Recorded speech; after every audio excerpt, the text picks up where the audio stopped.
Sejam bem-vindos ao canal Falando Sério. Eu sou.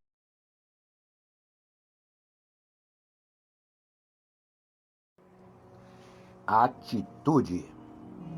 Experiências recentemente conduzidas por Meryl Lawrence em Princeton e Adalbert Rames em Dortmund, em um laboratório de psicologia em Hanover, New Hampshire, provam que aquilo que você vê quando enxerga um objeto não depende tanto do objeto, mas sim da concepção que você cria quando você enxerga o objeto.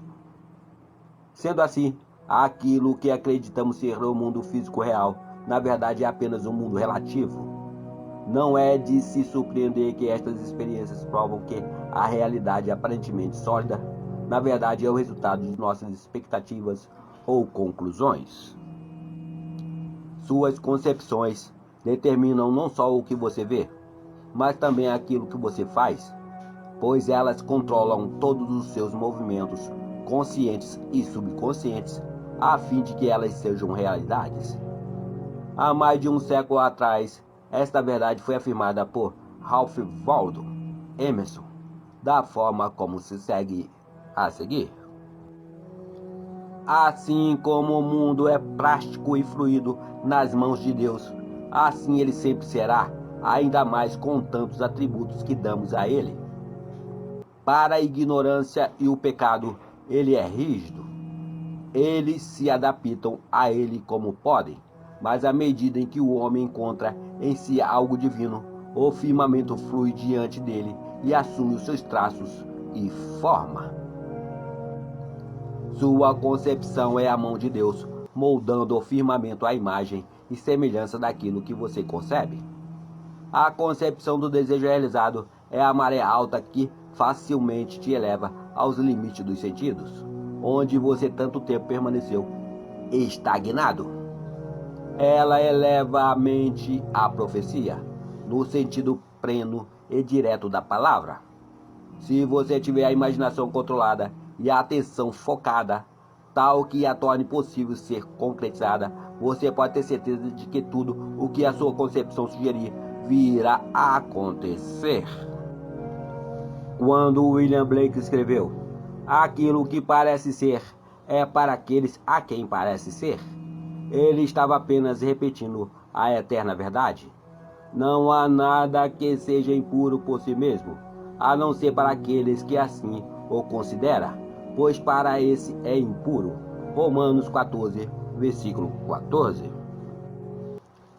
Porque não há nada de impuro por si só, ou puro por si mesmo. Você deve assumir o melhor e pensar apenas naquilo que é belo e de boa fama.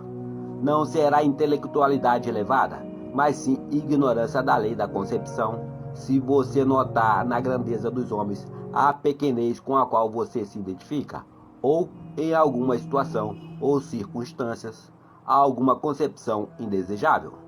A sua relação com uma pessoa em particular influencia a sua concepção sobre ela e faz com que você enxergue nela aquilo o que você considera sobre ela. Se você é capaz de mudar a sua opinião sobre esse alguém, isso significa que aquilo o que você vê agora considera sobre esse alguém não é absolutamente verdade, mas sim relativamente verdade. A seguir apresento uma história real que ilustra como funciona a lei da concepção. Um dia, uma figurinista me descreveu as suas dificuldades em trabalhar com um renomado produtor teatral. Ela estava convencida de que ele injustamente a criticava e rejeitava os seus melhores trabalhos, e que muitas vezes ele foi deliberadamente rude e injusto com ela. Ao ouvir a sua história atentamente, eu lhe expliquei que se ela enxergou no outro rispidez e injustiça, isso poderia ser um sinal claro de que ela, em si mesma, estava angustiada, e que não era o produtor, mas ela mesma que estava precisando tomar uma nova atitude. Contei a ela sobre o poder da lei da concepção, e disse-lhe que sua aplicação poderia ser realizada através da prática, e que somente quando ela fosse capaz de conceber que a sua situação já era o que ela queria, é que ela se tornaria capaz de realizar a sua mudança desejada. Seu chefe estava meramente lhe dando testemunho, dizendo a ela, através de seu comportamento, qual era o conceito que ela tinha sobre ele. Eu lhe disse que era bem provável que ela estivesse criando conversas com ele, em sua mente, cheias de críticas e recriminações.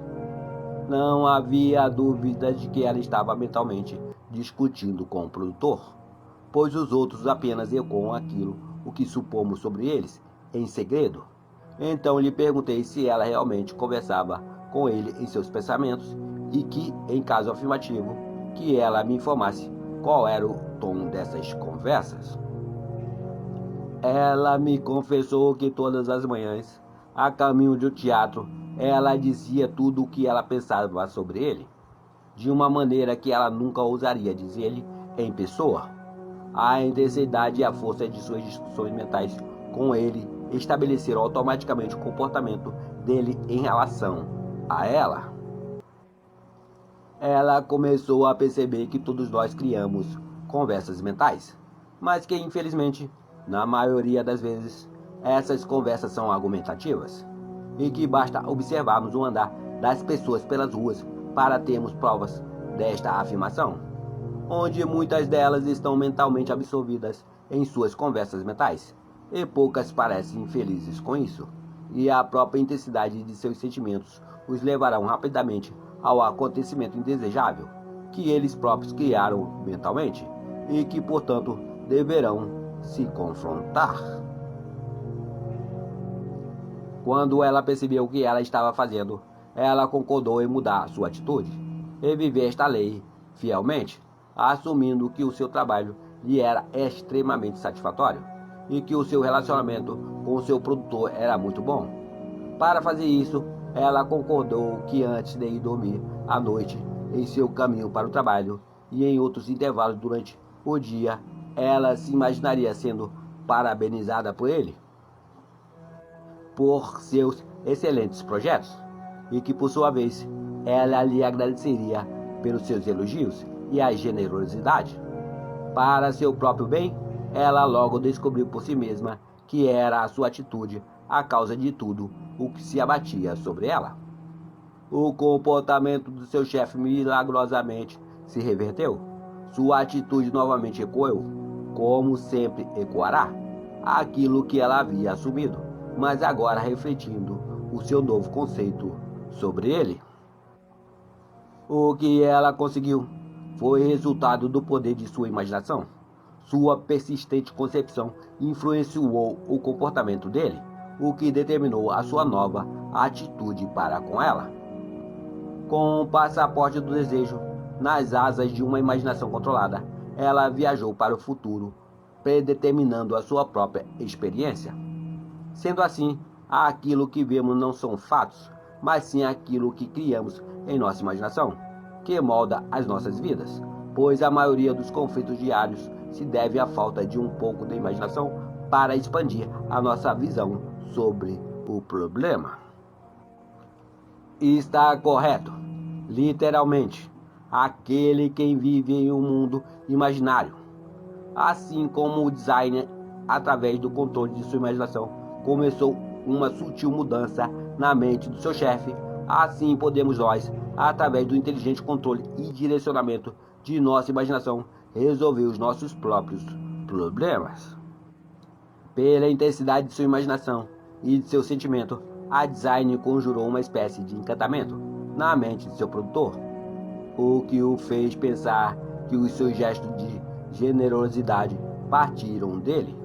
Muitas vezes, nossas ideias mais criativas e originais são determinadas pelos outros. Nunca saberemos ao certo se não foi uma mulher pisando sobre a uva na prensa de vinho quem começou essa sutil mudança na mente dos homens, ou se essa paixão começou na mente de um menino pastor, iluminando seus olhos momentos antes de completar a sua jornada. William Burke Hicks. Narração Cidinho de Assis.